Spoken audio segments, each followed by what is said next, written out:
नमस्कार साथियों, आज हम क्यूरी-विज का नियम का अध्ययन करेंगे। इससे पहले अपन ने क्यूरी का नियम पढ़ा था, तो उसमें से भी पढ़ा था कि क्यूरी का नियम उन अनुचुंबकीय पदार्थों पर लागू होता है जो चुंबकीय तनु हो, अर्थात जिनके अनुचुंबकीय केंद्र प्रतिचुंबकीय परमाणु द्वारा भली भांति पृथक किए हुए रहते हैं। अर्थात क्यूरी का नियम ऐसे पदार्थों पर लागू होता है जिनके अनुचुंबकीय केंद्र प्रतिचुंबकीय केंद्र से पृथक हो। वे पदार्थ जो चुंबकीय तनु नहीं है, उनके अनुचुंबकीय केंद्र अर्थात अयुग्मित चक्रण निकटवर्ती या पड़ोसी परमाणु के साथ संयुग्मित हो जाते हैं। इस प्रकार इसको अपन चुंबकीय विनिमय कहते हैं। चुंबकीय विनिमय के कारण ऐसे पदार्थों पर क्यूरी के नियम को संशोधित करके लागू करते हैं और इस संशोधित नियम को ही क्यूरी-विज नियम कहते हैं, जिसके अनुसार काई capital M equal to C upon T minus theta, जहाँ पे थीटा विज स्थिरांक जो कि ताप की इकाई का होता है। इस फॉर्मूले को अपन क्यूरी-विज नियम कहते हैं। क्यूरी के अनुसार यदि प्रतिचुंबकीय प्रवृत्ति के व्युत्क्रम को परम ताप के विरुद्ध आलेखित किया जाए तो मूल से एक सीधी रेखा प्राप्त होती है जिसका ढलान C के बराबर होता है। चित्र में वक्र रेखा पे इसको दर्शाया गया है। जो पदार्थ क्यूरी नियम का पालन नहीं करते उनके वक्र की सीधी रेखा मूल से नहीं गुजरती, बल्कि T अक्ष को 0 केल्विन के ऊपर से अथवा 0 से नीचे काटती है। ऐसे पदार्थों पर क्यूरी-विज नियम लागू करते हैं यदि किसी पदार्थ के लिए थीटा का मान धनात्मक है, अर्थात वक्र रेखा 0 केल्विन से ऊपर काटती है, तो थीटा का मान काटती है तो पदार्थ फेरो चुंबकीय पदार्थ होता है। चित्र में B जिसे दर्शाया गया है। और यदि वक्र रेखा 0 केल्विन से नीचे काटती है तो थीटा का मान ऋणात्मक होगा। ऐसे पदार्थ विपरीत फेरो चुंबकीय पदार्थ कहलाते हैं, जैसा कि चित्र में वक्र C द्वारा इसको दर्शाया गया है।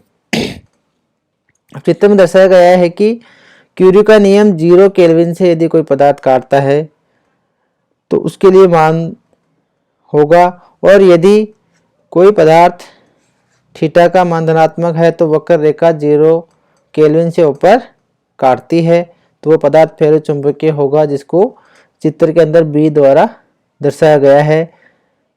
यही क्यूरी-विज का नियम है। और यदि थीटा का मान ऋणात्मक है तो ऐसे पदार्थ 0 केल्विन से नीचे काटते हैं, जो कि विपरीत फेरो चुंबकीय युग्म के लिए क्यूरी-विज का नियम है, जिसको चित्र में C द्वारा दर्शाया गया है। फिर आता है म्यू इफेक्टिव तथा म्यू एस में अंतर संबंध या रिलेशन। पदार्थों में अयुग्मित इलेक्ट्रॉनों के चक्रण तथा कक्षीय गति के कारण पदार्थ चुंबकीय क्षेत्र उत्पन्न करते हैं। ऐसे पदार्थों का चुंबकीय आघूर्ण चक्रण कोणीय संवेग क्वांटम संख्या तथा कक्षीय कोणीय संवेग क्वांटम संख्या पर निर्भर करता है। अर्थात जो चुंबकीय आघूर्ण है वो कक्षीय आघूर्ण व चुंबकीय आघूर्ण पर निर्भर करता है, जिसको समीकरण नंबर 26 से दर्शाया गया है। संक्रमण धातु संकुलों में इलेक्ट्रॉनों का कक्षीय चुंबकीय आघूर्ण उसके चारों ओर के परमाणु के विद्युत क्षेत्र द्वारा उदासीन कर दिया जाता है, अर्थात L बराबर 0 हो जाता है, तो इलेक्ट्रॉनों का कक्षीय चुंबकीय आघूर्ण 0 होगा। अतः उनका जो चुंबकीय आघूर्ण है वो सिर्फ S अर्थात चक्रण चुंबकीय आघूर्ण पर निर्भर करेगा। अतः संक्रमण धातु संकुलों का चुंबकीय आघूर्ण केवल अयुग्मित इलेक्ट्रॉनों के चक्रण जिसे चुंबकीय आघूर्ण कहते हैं म्यू एस द्वारा प्रदर्शित करते हैं। अर्थात म्यू एस इजकल टू कोष्टक के अंदर 4s छोटा कोष्टक s+1 कोष्टक बंद 1/स्क्वायर समीकरण नंबर 27।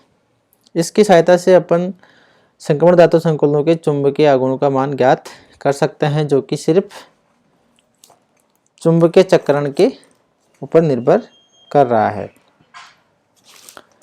यदि चक्रण मात्र सूत्र है, यही चक्रण मात्र सूत्र है जिसमें s बराबर 1/2 रखने पर म्यू एस इजकल टू बड़े कोष्टक के अंदर n छोटे कोष्टक n+2 कोष्टक बंद 1/2 बोर मैग्नेट्रॉन, जहां n अयुग्मित इलेक्ट्रॉनों की संख्या होती है। म्यू बराबर फिर आगे सोल्व करने पर कोष्टक के अंदर n छोटे कोष्टक n+2 1/2 इजकल टू 1 कोष्टक के अंदर 1+2 कोष्टक बंद 1/2 equal to √3 equal to 1.73 Bohr magnetron.